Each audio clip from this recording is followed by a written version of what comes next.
मराठी, आपल्या हक्काचं Marathi news channel. नमस्कार, न्यूज टाइम मराठीच्या आजच्या या विशेष बातमीपत्रामध्ये तुम्हा सर्वांचं मी स्वागत करतो। आज आपण अशा बातमीकडे वळणार आहोत की आपल्या सध्याला माहित आहे की अनेक जे व्यवहार आहेत आपले, हे सर्व व्यवहार ऑनलाईन होत आहेत आणि या ऑनलाईन व्यवहारामुळे अनेक ज्या अडचणी आहेत, आर्थिक ज्या बाबी आहेत त्या बाबी पुढे येत आहेत आणि अनेक जे लोक आहेत या ऑनलाईनच्या माध्यमातून, फसवेगिरीच्या माध्यमातून त्याच्यामध्ये फसत आहेत आणि यामुळे खूप मोठं आर्थिक नुकसान त्यांचं होत आहे। कारण की आज आपण पाहतो की जरी मोबाईलच्या माध्यमातून सर्व काही गोष्टी ज्या आहेत ते सोप्या झालेल्या आहे। आज आपल्याला बँकेमध्येही जायची गरज नाही, बँकेमध्ये रांग लावायचीही गरज नाही।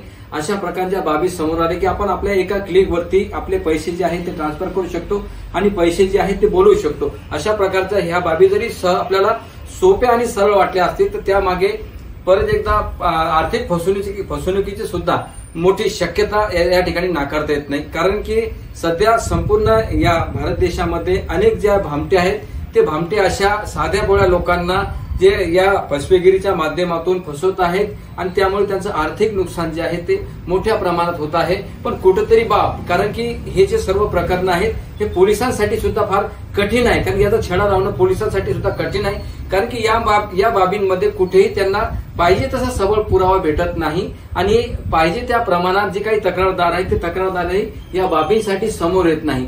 असाच एक प्रकार काल माझ्यासोबत सुद्धा घडला।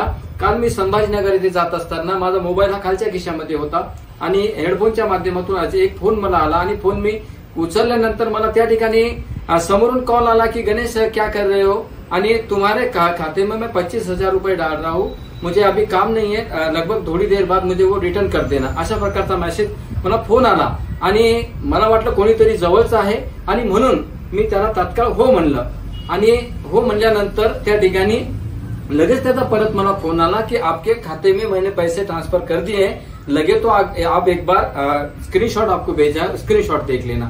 मी जेव्हा मोबाईल शांततेत त्या ठिकाणी थांबवली गाडी आणि पाहिलं तर त्या मोबाईलवर अननोन नंबरवरती एक स्क्रीनशॉट आलेला होता आणि त्या स्क्रीनशॉटमध्ये स्पष्टपणे दिसत होते की गणेश सौडतकरच्या अकाउंटवर 25,000 रुपये ट्रान्सफर झालेले आहे, पण ते कुठंच माझ्या खात्यामध्ये त्या ठिकाणी दाखवत नव्हते। अशा प्रकारचं चित्र त्या ठिकाणी समोर आलं आणि त्यावेळेला माझा भासा माझ्यासोबत होता शुभम।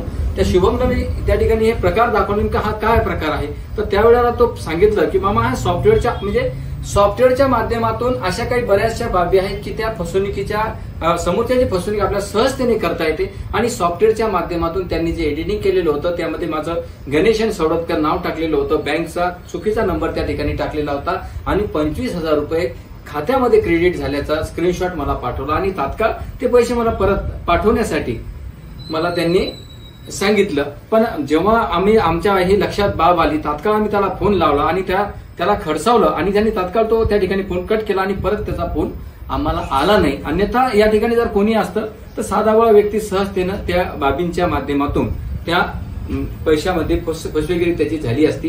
म्हणून आम्ही तुम्हाला या चॅनलच्या माध्यमातून सांगू इच्छितो की आता आपण माझ्या स्क्रीनवर मी तुम्हाला दाखवणार की कशा प्रकारचं त्या ठिकाणी हे एडिटिंग केलेलं आहे आणि कशा प्रकारचं आपण पाहू शकता की कशा पद्धतीनं या ठिकाणी हे जे आपल्याला चित्र दिसतंय, वर पाहतोय आपण की हा फोनपेचा स्क्रीनशॉट आहे आणि फोनपेच्या स्क्रीनशॉट मध्ये आपल्याला स्पष्टपणे दिसते आहे की यामध्ये गणेश सौडतकर या नावावरती 25,000 रुपये जे आहे ते क्रेडिट केलेले आहे, त्या समोरच्याने ट्रान्सफर केलेले आहे। हे आपल्याला जरी खरंपणा वाटत असलं पण त्या खरेपणा त्यामध्ये कुठंच नाहीये, ते पूर्णतः फसवेगिरी आहे आणि या फसवेगिरीमुळे ज्या बाबी आहेत आम्ही त्या ठिकाणी काल स्वतः त्या ठिकाणी आजमावलेला आहे आणि परत आम्ही या चॅनलच्या माध्यमातून तुम्हाला सुद्धा सांगू इच्छितो की परत कोणताही व्यवहार करत असताना पूर्ण त्या व्यवहाराची खात्री केल्याशिवाय कोणाचे पैसे घेणे अथवा त्याला ट्रान्सफर करणे हे टाळावे, अन्यथा आपली फसवणूक त्या ठिकाणी होऊ शकते। आणि अशा बाबी जर आपल्या समोर आल्या तर निश्चित लवकरात लवकर पोलिसांना सुद्धा याबाबत तक्रार करावी।